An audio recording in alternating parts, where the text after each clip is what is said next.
Okay, good local time to everyone, and thank you very much for the invitation to this panel and for the fantastic work in the organization of this conference. It's great to see that we're having people from all over the world presenting.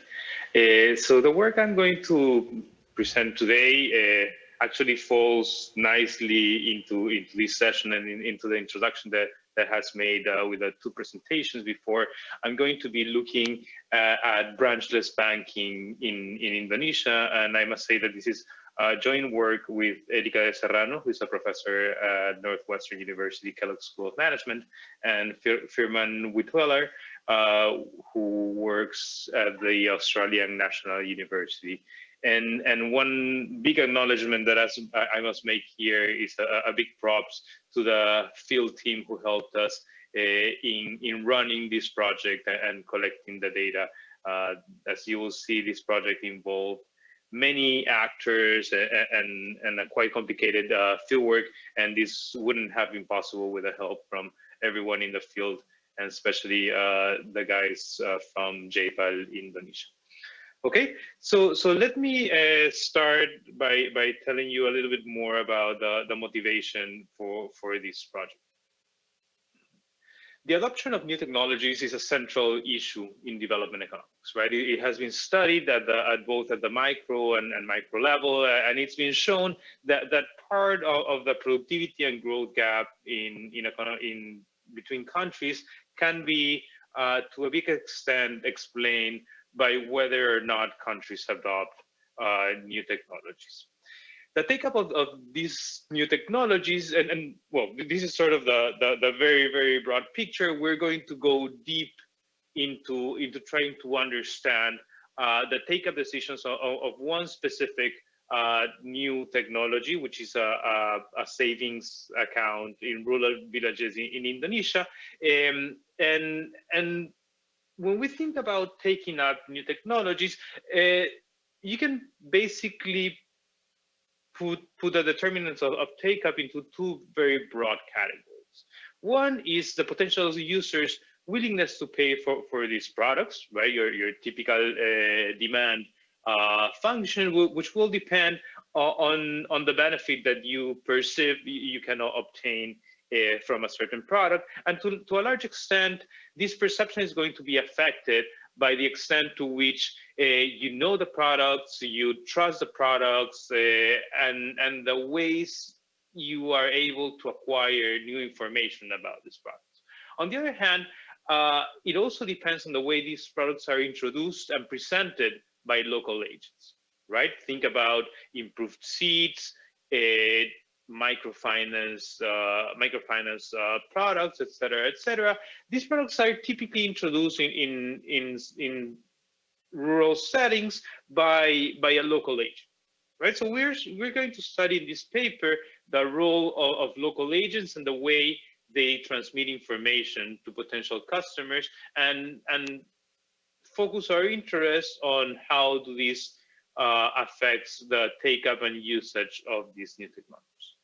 Okay, a large literature has evaluated policies to increase the demand for these products, right? We have plenty of examples from microfinance, bed nets, fertilizers, improved seeds, and so on.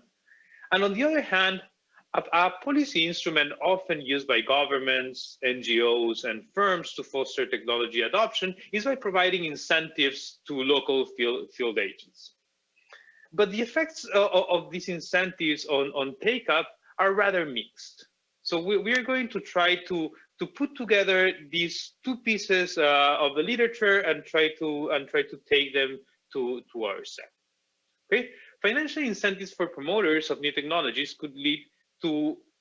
So let me take a step back and think a little bit more carefully about how can financial incentive.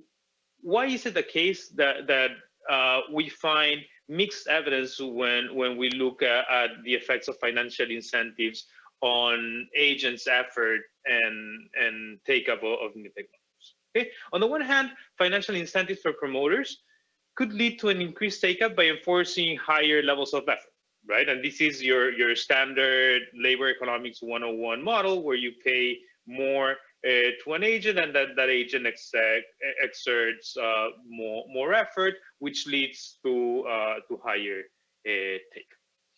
However, when we're thinking about these types of new technologies being introduced in especially rural settings, we have a setting where information about these new technologies or products are incomplete, right? People don't really know what these products are about. They're trying to figure out how beneficial are these technologies going to be for them, and therefore, where do people get information about the how beneficial these products are going to be? They're going to get their information from the agents who are trying to distribute and sell these products, but typically we don't only get information from different pieces of paper or exactly what these people say, but rather we are all the time trying to extract signals from different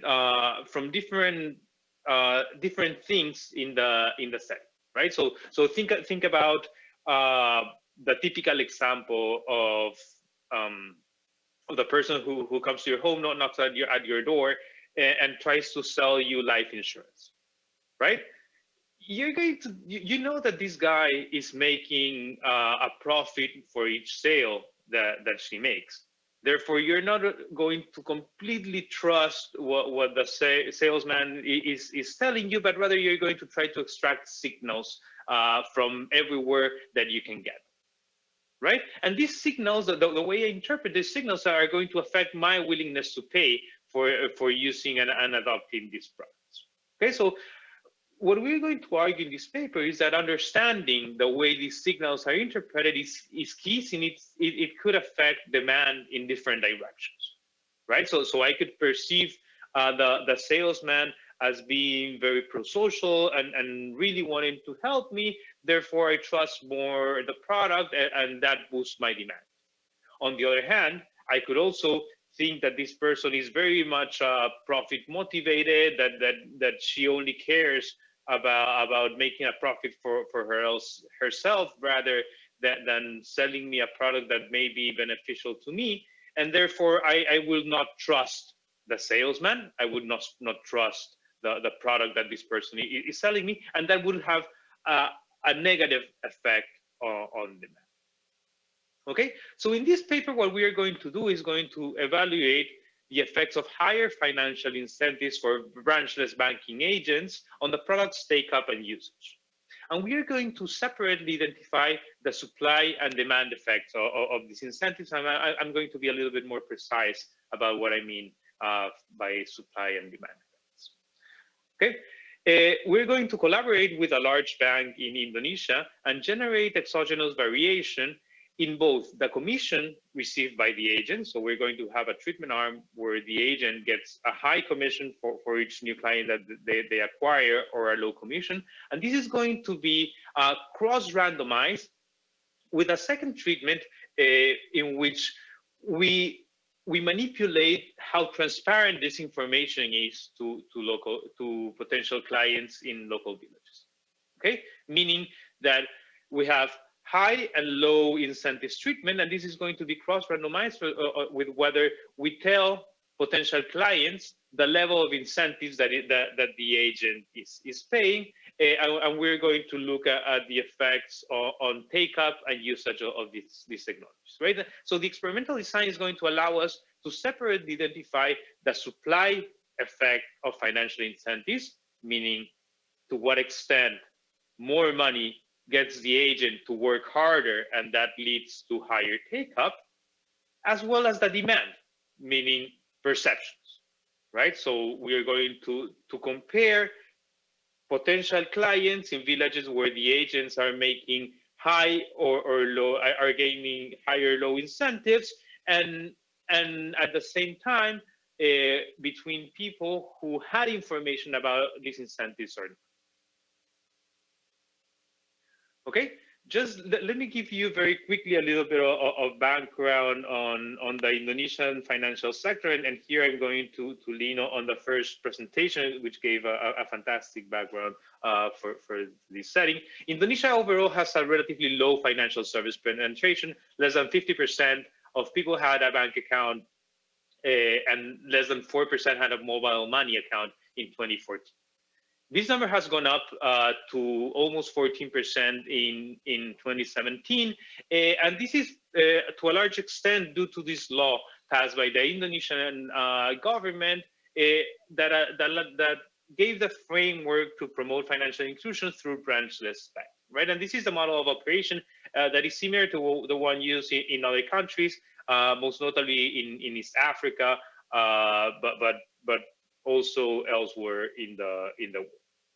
Okay, and what we're going to do is we through the office of JPAL in Indonesia, we got in touch with this large bank which was expanding their branchless banking operations, and we started thinking about different interventions that we could design with them to try to increase the penetration, improve the penetration of the bank, and increase take up of these new technologies.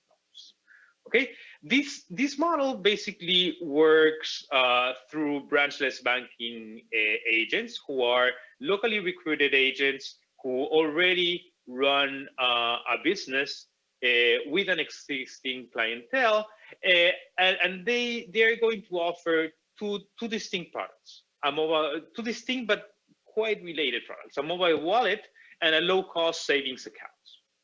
The duties of the branchless banking agents include identifying and enrolling new clients in the villages. So basically reaching out to people, talking to them, trying to give them information about the products and convincing them to take it up, and performing cash deposits and making cash disbursements to and from the customer's accounts.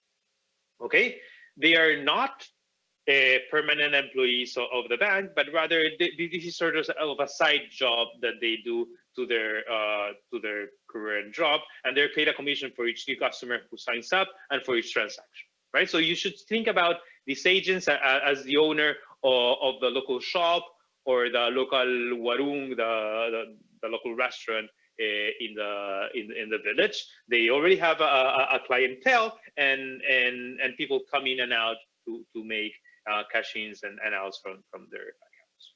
Okay, the experiment is going to take place in 401 villages in East Java, where the bank was expanding its branchless banking activities in 2016. So importantly, no agent existed in these villages before we started our intervention. At least no agents of the bank we collaborate with. And the way this is going to work is that one branchless banking agent per village was going to be recruited. The recruitment followed the standard procedures by the bank, and our research team supported and supervised both the recruitment and the training between November 2016 and February 2017. Okay, so this is a map of the area where we work. So the experiment was designed to test for the demand and supply side effects of financial incentives on the take-up of new savings products. So we are going to generate exogenous variation along two dimensions: the level of incentives paid and whether these incentives are public or private information for the potential clients, right? So just to be crystal clear on what we're doing, this is a standard 2x2 design where we have high-low incentives cross-randomized with private and public incentives. Okay, in the low incentives treatment, agents are going to receive 2,000 Indonesian rupees, about 0.14 US dollars, for each new customer who signs up for a savings account, whereas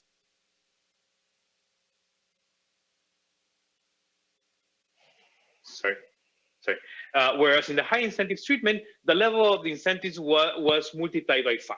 For each customer that the agent recruits, they're going to receive 10,000 rupees. Okay. Importantly, these incentives were revealed to agents after they had accepted the position, and therefore we shut down any selection mechanism.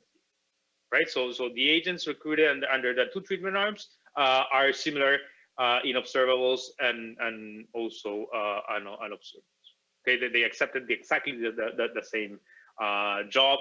To avoid any type of collusion between customers and agents, what we're going to do is to only pay these incentives if the new customer signs up for an account, makes a deposit of 20,000 rupees and leaves it there for at least a couple of weeks. On the other hand, in the public incentive treatment, what we're going to do is give potential clients information about the product, the identity of the agent, namely her name, and her compensation structure, right? The commission earned for each new customer. And this information was provided to people interviewed in our baseline survey, as well as an additional sample of potential customers of the product in the village. In the private incentive treatment, we gave potential customers exactly the same information, but omitting the information on the commission earned by the agent, right? And this is kind of the leaflets that we use. Here you have information about the savings account. You have the identity of the agent, some benefits of saving, the cost of withdrawal, and who the agent is. Okay, so this is what the private information treatment received. In the low incentive treatment, and we included this information. The agent will get 2,000 rupees for each customer that he's got, and put an example. Right, in the high incentive treatment is the same, but with a 10,000 rupees. Okay, so here's the timeline of intervention, and we're going to rely in three key sources of data. We have a baseline and endline survey with household respondents. This is a sample of about 12 non-agricultural entrepreneurs per village, and we collect data on basic demographics, knowledge and usage of financial products, perceptions about the agent, the product, and the bank. Right. So this last piece is what is going to help us identify how public information about how high versus low financial incentives are going to affect the willingness to pay for the products. Then we have a baseline and an endline survey with agents. Here we collect basic demographics, earnings, perception about the demand for the product itself, et cetera, and we have finally the bank's administrative data, which will help us assess the impact on the usage of these new products and the amount of transactions that clients have. Okay, let me not spend much time on the descriptive statistics, but basically we see that a few variables. At the end of the day, I think that we have about 3 out of 35 covariates that are not balanced, but our results are going to be very robust to whether we include them or not in our regressions. One thing that is worth noting is that these agents are going to be a little bit more educated than your average villager. They're mostly going to be in non-farm businesses. They're going to be more financially literate and richer than your average villager. And importantly, about 53% of them are going to have a laptop. Right, so this means that 47% of them are going to be making all these transactions with their clients through their mobile phone, which may be sort of a limit to this technology being introduced. Okay, so how are we going to estimate the demand and supply effects of financial incentives?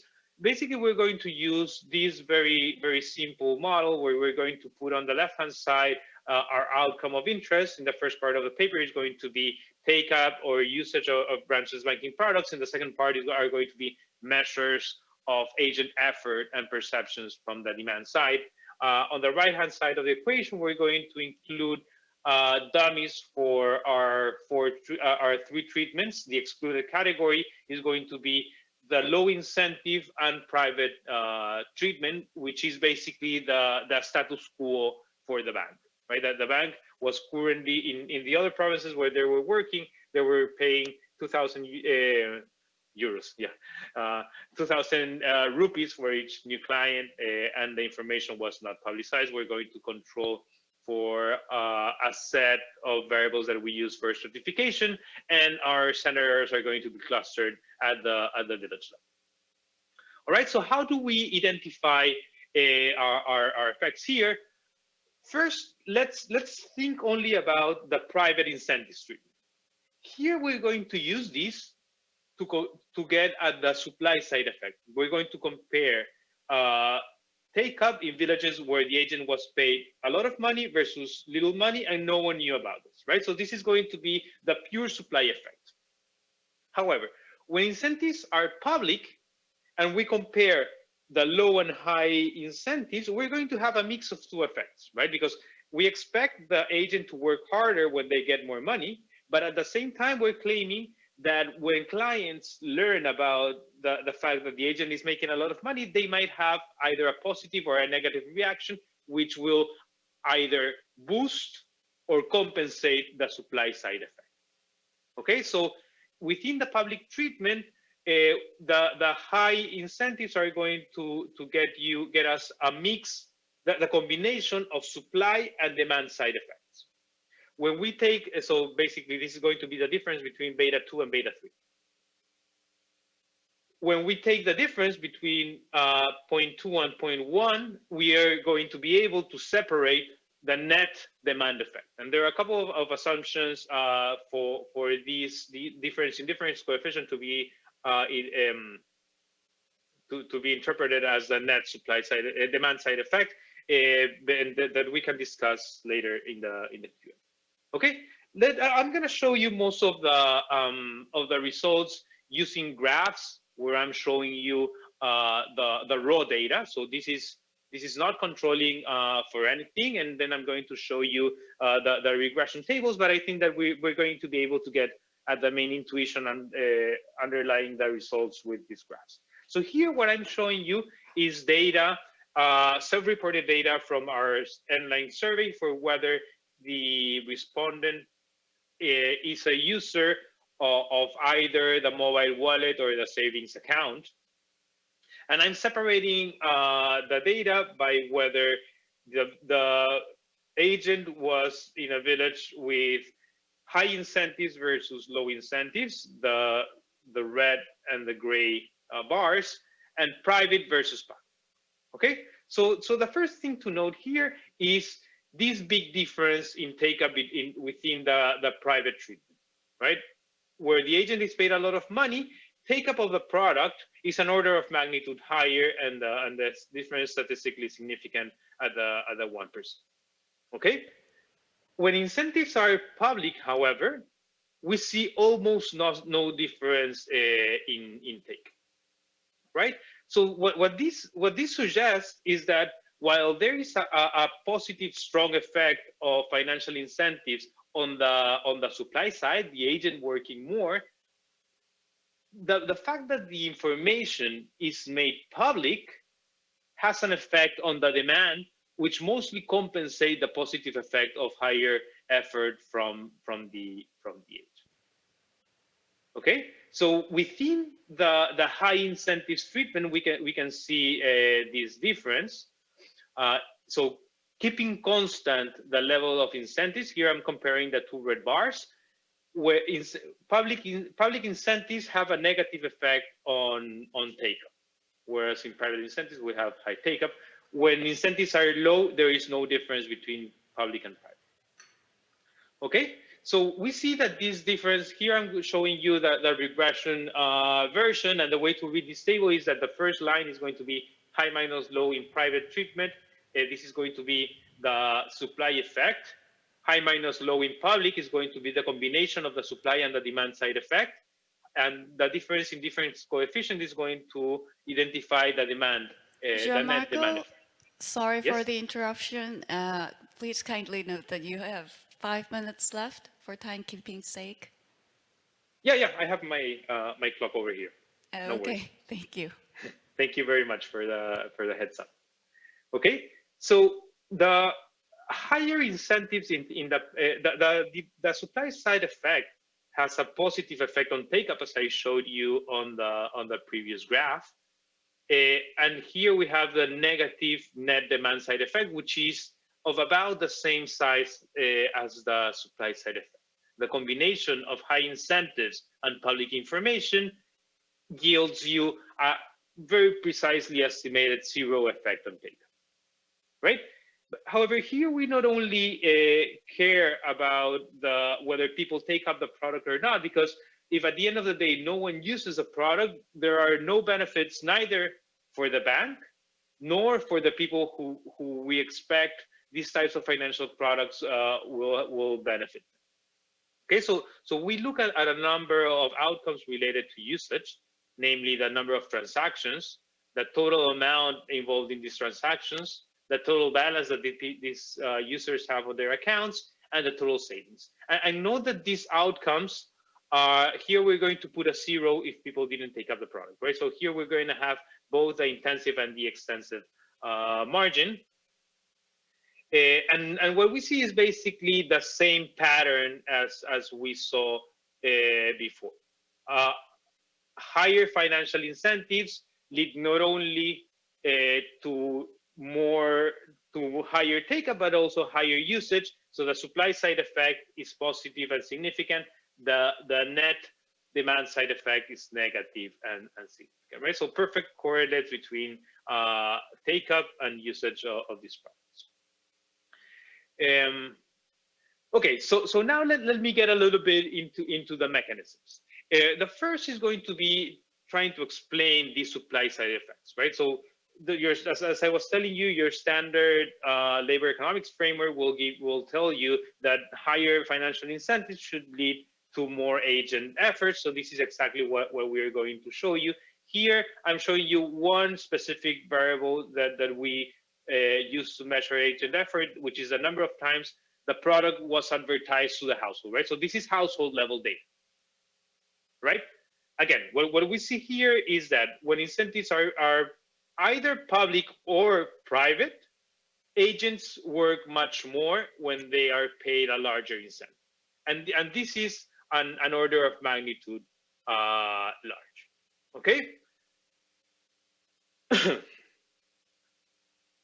Here are the different outcomes that we use. We measure agent effort as the number of times the product was advertised, or whether the household learned about the product from the agent, and a couple of variables measuring the agent's sales strategy, right? So this is intended to capture how proactive and how hard the agent tries to push the new product. And what we see is that high incentives lead to cost higher effort from the agent side.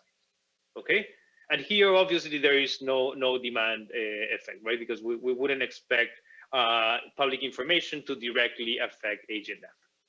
Okay, the final piece of evidence that I'm going to show you is going to be on the demand side, the client perceptions on the trust that they have for the product, the agent, or the bank. Right, and here we have a variety of questions trying to get at these three dimensions, and I'm going to put everything into a principal component and show you the same descriptive statistics in the last 40 seconds that I have left. Okay, the first thing to note is that when incentives are private, there is no difference on how people perceive or trust the agent, the product, or the bank. Once we provide information about the level of incentives to potential users, they're going to have much lower trust on the product, the agent, and the bank, and this is going to have negative effects on their demand. Okay, so let me just wrap up in 10 seconds.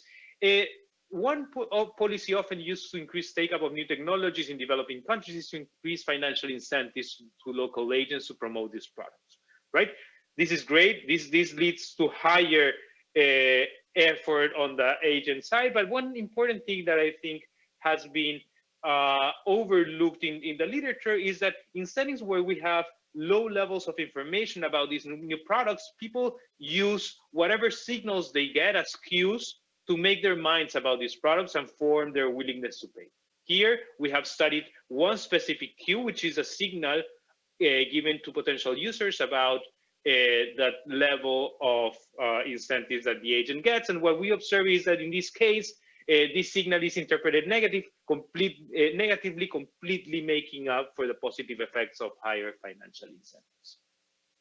Okay, so let me just leave it there. I think I'm just on time, and sorry if I went a little bit over.